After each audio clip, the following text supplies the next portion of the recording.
તો એના પછીના વ્યુઅર છે મહેશ બાબુ.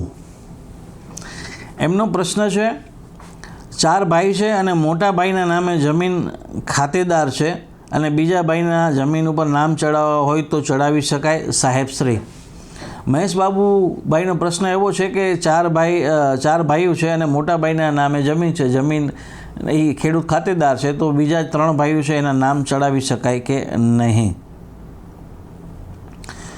તો મહેશ બાબુ, સૌપ્રથમ તો તમે જે 4 ભાઈઓની તમે જમીનની વાત કરી, તમારી જમીન છે એ કયા પ્રકારની, એટલે કે તમારા મોટા ભાઈની પોતાની માલિકીની છે, તમારા મોટા ભાઈએ પોતાની એની સ્વપાર્જિત મિલકતમાંથી મેળવેલી છે કે વારસાઈ જમીન છે, એનો કોઈ તમે ઉલ્લેખ કર્યો નથી.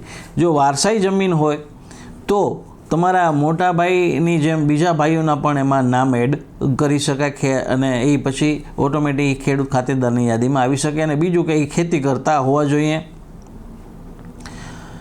અને જો એની પોતાની સ્વપાર્જિત મિલકત હોય અને એને તમારા બાપુજી ખાતેદાર હોય અને એમને પોતે જમીન એકલાએ લીધી હોય અને પોતે એમાં ખાતેદાર તરીકે પોતાનું નામ ચડાવ્યું હોય, અથવા તો તમારા બીજા ભાઈઓના નામ એમાં ચડી શકે નહીં. તમારા બાપુજીના નામે જો મિલકત હોય અને એ વારસાઈ હોય જમીન, તો એમાં બીજા તમારા તમામ લોકોના પણ નામ ચડી શકે છે.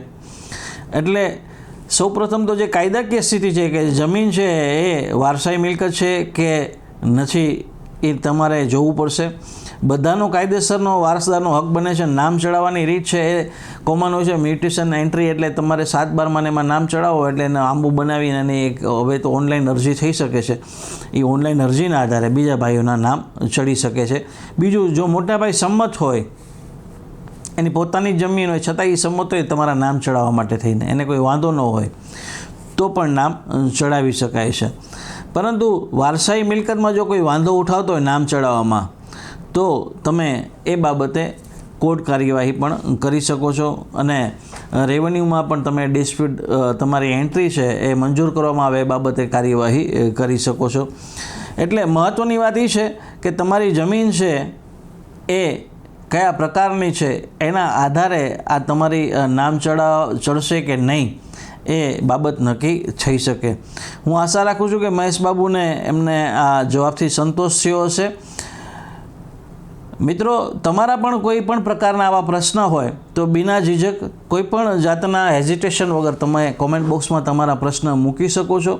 એનો જવાબ છે એ કાયદાની વાતો જરૂર આપશે. મિત્રો, આપણું આ એક પ્લેટફોર્મ કે આ મંચ એવું છે કે જેમાં વિડીયો ઇન્ફોર્મેશન આપવામાં તો આવે જ છે, કાનૂની માહિતી તો વિડીયોના માધ્યમથી આપવામાં આવે જ છે, પરંતુ સાથે સાથે જેટલા પણ લોકો કોમેન્ટમાં પોતાનો પ્રશ્ન મૂકે છે, અમે એવો પ્રયાસ કરીએ છીએ કે અમે લગભગ બધાનો જવાબ આપી શકીએ.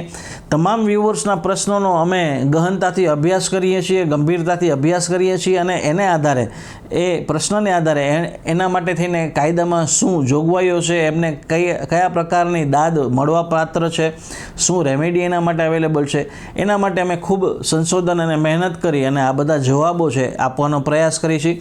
મોટાભાગના ઘણા બીજા ક્રિએટર્સ કે બીજા એડવોકેટના વિડીયો પણ તમે જોતા હશો, એ માત્ર વિડીયો અપલોડ કરી અને મૂકી દેતા હોય છે, કાયદાકીય ઇન્ફોર્મેશન આપતા હોય છે.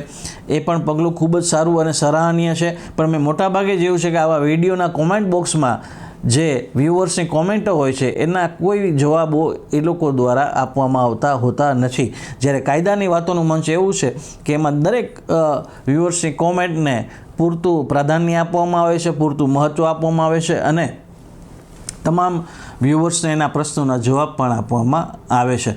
તમે કોઈ પણ અમારા વિડીયોના કોમેન્ટ્સમાં તમે પ્રશ્ન મૂકશો તો એનો જવાબ અમે આપવાનો જરૂરથી પ્રયાસ કરશું. મિત્રો, એના પછીનો હવે આપણે પ્રશ્ન લઈએ